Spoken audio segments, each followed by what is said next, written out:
Olá pessoal, bem-vindos ao Cão TV, bem-vindos à TV Galáctica. Eu sou Cris de Pascoal. Bem-vindos ao Conexão X. Hoje, pessoal, vou abordar um assunto que está sendo assim muito questionado. Híbridos de ETs estão entre nós? Bom, alertam aí os pesquisadores que ETs estão se reproduzindo entre humanos e criando uma raça híbrida, diz o professor Jacobs, de Oxford, já desde a década de 1940. Talvez você nunca tenha visto ETs, mas pesquisas recentes indicam que 6% dos americanos afirmam ter sido sequestrados por eles. A experiência, pessoal, não é nada agradável. Dizem que os extraterrestres costumam levar seus cativos para dentro do disco voador, deitá-los em uma mesa, extrair espermas dos homens e fazer inseminação artificial nas mulheres, criando assim uma raça híbrida. Os motivos, segundo pesquisadores, para os sequestros seriam dois: a incapacidade dos extraterrestres em procriar fazem com que eles criem seres híbridos que, de alguma forma, os ajudarão a dominar o nosso planeta. Será que é isso mesmo? Você acha que é isso mesmo? Bom, apesar do ceticismo de especialistas mundo afora, um professor da Universidade de Oxford, na Inglaterra, acredita que a teoria é bem razoável. Yong-Hae Shi, que ensina coreano na universidade, diz que os extraterrestres estão criando híbridos humanos alienígenas como uma proteção contra as mudanças climáticas. Essa também aí é uma forma de dar um upgrade para a raça humana. Assim, eles se misturam com a nossa genética, ao produzir um novo modelo de Homo sapiens. Esse projeto eliminaria dependência de acordos humanos difíceis aí de serem fechados. Também ajudaria os próprios ETs que vivem entre nós, preservando parte do seu DNA que é transportada pelos híbridos tolerantes à temperatura. Os híbridos, pessoal, seriam capazes de suportar melhor os rigores de um planeta mais quente, o que é um caminho natural.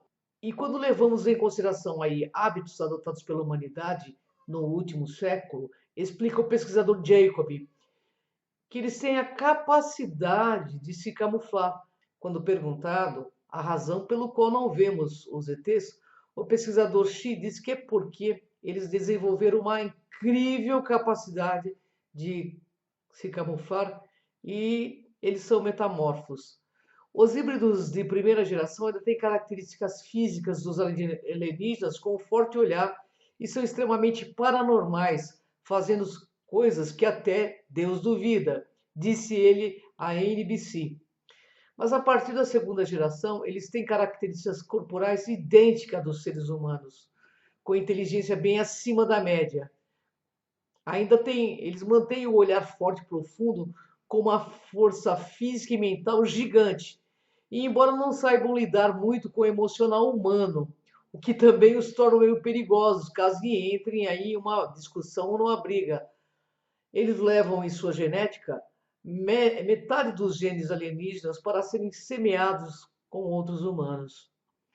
Muito tem se falado sobre a possibilidade aí de explorarmos o universo e colonizar outros planetas, talvez encontrando formas de vidas alienígenas no processo.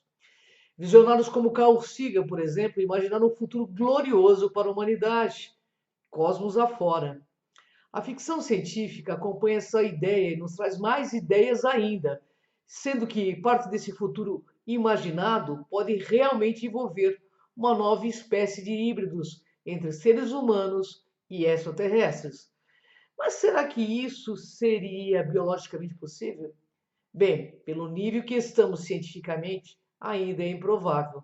Mas se a ciência trabalhar com hipóteses, não seria impossível, não. Para entender melhor, precisamos primeiro garimpar os conceitos de espécie e depois nos perguntarmos se eles ainda serão válidos quando encontrarmos outras formas de vida do nosso planeta. Um dos fenômenos mais curiosos da ficção científica e em nossa própria imaginação é sempre visualizarmos possíveis formas de vida inteligentes alienígenas com figuras humanoides. É como se para nós, mesmo que inconscientemente, apenas seres parecidos conosco pudessem ser inteligentes, capazes de se comunicar com nossa espécie. Por consequência, não é difícil imaginar que dessas duas espécies de mundos diferentes possa nascer realmente um híbrido. Pensando assim, faz sentido. Nós geralmente classificamos os indivíduos por espécies com base em sua aparência. Por exemplo, sabemos as diferenças visuais entre um cachorro e um cavalo. Então, se vamos nos comunicar com outras vidas alienígenas, é compreensível que esperemos algo minimamente parecido conosco. Mas, pessoal, em muitos casos, o método visual de distinguir espécie será bastante falho. É que muitos organismos semelhantes entre si podem pertencer a espécies diferentes e vice-versa. Conceito de espécie, vou dar aqui um exemplo do Spock do Star Trek. Ele é um híbrido humano-vulcano. Existem vários conceitos para se definir um grupo de seres vivos como parte de uma mesma espécie. Um dos mais usados é o conceito biológico de espécie, que separa os grupos em conjunto nos quais seus indivíduos têm potencial para cruzar entre si e produzir descendentes saudáveis e fortes. Nessa definição, podemos até ver animais de espécies diferentes cruzando entre si, mas produzir descendentes ou gerando filhotes incapazes de se reproduzir, como é o caso da mula, que resulta do cruzamento da égua com o burro. Bem, do ponto de vista evolutivo, esses limites impostos pela natureza são fundamentais para a manutenção das espécies e a separação dos genes, com cada espécie dando sequência às suas respectivas árvores evolutivas, todas aptas a sobreviverem na natureza, cada qual a seu modo. Essa impossibilidade de reproduzir uma prole saudável e fértil se chama isolamento reprodutivo, e ela acontece por causa de alguns fatores que impedem o fluxo gênico entre as espécies. Esses fatores podem ser classificados como barreiras pré-zigóticas, quando impedem que o acasalamento ou a fecundação ocorram, e pós-zigóticas, quando impede que o zigoto formado desenvolva-se e torne-se um adulto fértil. Bem, é bastante complicado. Dentre os fatores, podemos mencionar, por exemplo, o isolamento morfológico, o isolamento gamético e o colapso do híbrido, que é quando a prole é frágil e infértil. Também temos aí o isolamento geográfico, que também pode ser considerado um fator decisivo na separação das espécies. É que, se duas árvores evolutivas jamais se encontrarem por estarem distantes demais, geograficamente, elas vão gerar prole cada vez mais separadas biologicamente, mesmo que sejam muito semelhantes na aparência. As barreiras que isolam as subpopulações podem ser um rio que corta uma planície ou um braço de mar que separa ilhas e continentes. Hackeando a natureza, Denatroid, do Star Trek, da Next Generation, é uma híbrida humana de betazoide. Bem, os fãs de ficção científica e aqueles que gostam de imaginar um futuro cheio de híbridos povoando planetas pelo universo podem ficar muito tranquilos. Embora a nossa tecnologia pode mudar as regras, se decidirmos que seria uma boa ideia, através da edição do código genético humano, poderíamos dar um jeito sim. Agora imagine uma civilização mais adiantada que domina a área da genética. Mas é claro que pelo andar da carruagem científica do nosso planeta Terra, isso não acontecerá tão cedo. Editar o código genético humano ainda é um tópico polêmico com problemas éticos que são debatidos por meios científicos. Isso não significa que as tecnologias para possibilitar o processo estejam no papel. Por exemplo, a técnica CRISPR já permite mexer com o nosso DNA, retirando características, editando ou inserindo características que não existiam antes. E essa técnica foi usada na China recentemente para gerar um bebê imune ao HIV, ato que levou a cientista He Xiankui à prisão. Pela definição clássica, humanos e qualquer forma de vida alienígena são espécies diferentes e, portanto, a reprodução natural seria pouco provável. Até mesmo a barreira geográfica é grande o suficiente para colocar terráqueos e aliens em ambientes totalmente distintos, nos quais cada espécie terá características muito diferentes.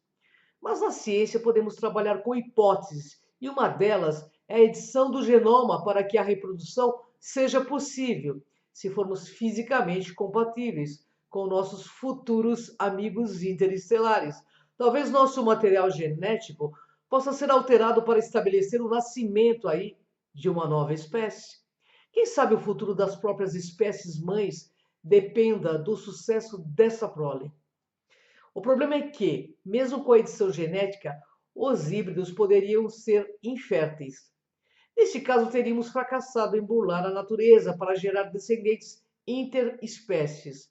Entretanto, até sermos capazes de viajar para outros mundos e sistemas estelares, como estes seres fazem, talvez nosso conhecimento já tenha evoluído o suficiente para criar alternativas que nem sequer possamos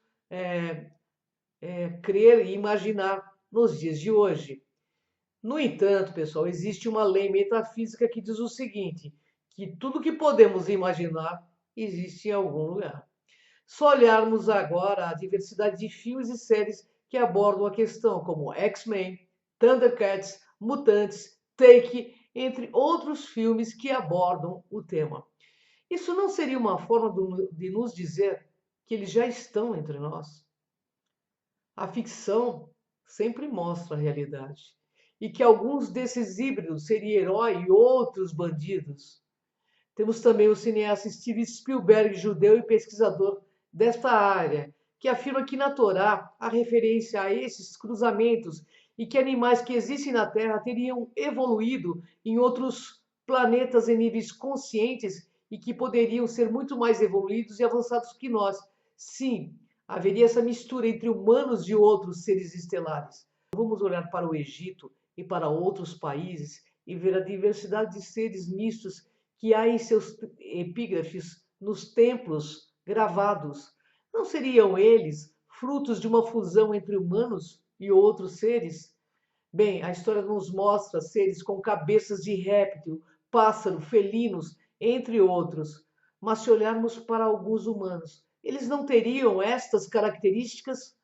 O fato é que algo está ocorrendo. Existem seres mistos em nosso meio, capazes de fazer coisas que até Deus duvida. Os mutantes estão sim entre nós, existem até universidades internacionais para esses seres. Claro que elas estão no anonimato e há que se ter pesquisa para chegar até elas. E o mínimo que podemos fazer é aprender o que esses seres têm a nos ensinar. Será que não seríamos nós humanos também uma espécie de híbridos, já que, de acordo com o arqueólogo Zacarias Sitchin, ao decifrar as tábuas sumerianas encontradas em Nippur na década de 60, afirma que somos frutos de uma mistura genética feita pelos deuses de Nibiru? Bem, a questão é muito ampla, complexa, pois estamos em um campo vasto de possibilidades. A verdade é que devemos estar abertos para o que está por se revelar, porque algo está por se revelar, pois nada esconde mais do que o óbvio. Pessoal, estejamos de olhos abertos para que possamos ver o que querem nos esconder. Gratidão, pessoal. Até o próximo Conexão X. Vem comigo nessa jornada.